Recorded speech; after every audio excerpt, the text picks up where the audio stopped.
और अरब में छिड़ी जंग की वजह से इजराइल के खिलाफ दुनिया भर में गुस्सा बहुत बढ़ गया है। कई देशों में तो अरब और यहूदियों में जंग शुरू हो गई है। कई मुस्लिम देशों ने इजराइल का बहिष्कार करना शुरू कर दिया है। दुनिया भर से जो रिपोर्ट्स और तस्वीरें आ रही हैं वो इस बात का सबूत हैं कि अरब देश इजराइल के खिलाफ एकजुट हो रहे हैं। सवाल यही है कि ऐसी स्थिति में अमेरिका के नवनिर्वाचित राष्ट्रपति डोनाल्ड ट्रंप क्या करेंगे, उनकी नीति क्या होगी।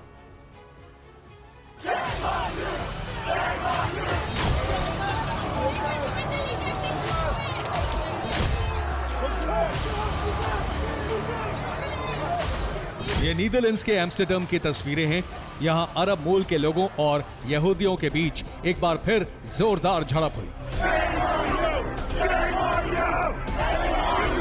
एम्स्टर्डम में एक दूसरे के खिलाफ नारेबाजी हुई, झड़प और हाथापाई की गई।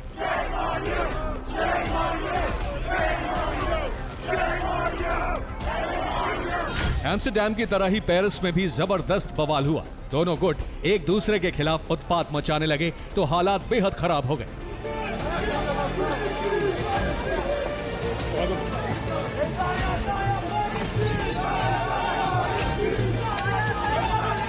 स्थिति बेकाबू हुई तो पुलिस को मोर्चा संभालना पड़ा। पुलिस ने लाठी चार्ज किया, आंसू गैस के गोले छोड़े गए। बावजूद इसके भीड़ काफी देर तक बवाल काटती रही। नीदरलैंड से लेकर फ्रांस तक अरब मूल और यहूदियों की जंग बेहद तेज हो गई है। इजराइल के खिलाफ दुनिया भर में गुस्सा बढ़ता जा रहा है। इजराइल विरोध की ये लहर लगातार बड़ी होती जा रही है।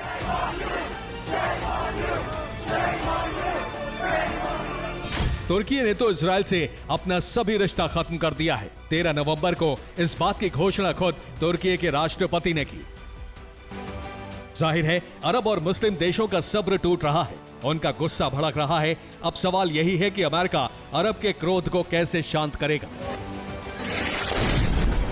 क्या अमेरिका जंग से अपने कदम पीछे खींचेगा या अब अरब के समीकरण बदलने जा रहे हैं? इन सवालों का जवाब तो भविष्य में मिलेगा, लेकिन सच ये है कि इजराइल रुकने वाला नहीं है।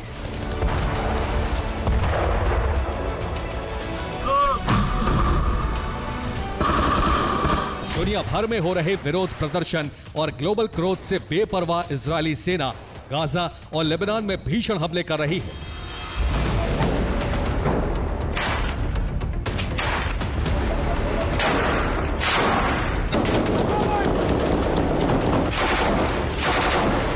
चौबीस घंटे के अंदर गाजा में इजराइल ने जबरदस्त बमबारी की। इस बमबारी में 1 दर्जन से ज्यादा लोग बेमौत मारे गए।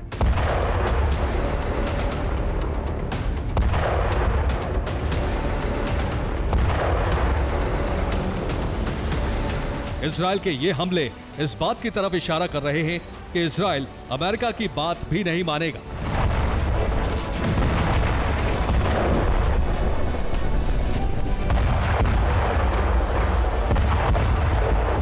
वो हमला तब तक जारी रखेगा जब तक कि हमास का संपूर्ण खात्मा नहीं हो जाता।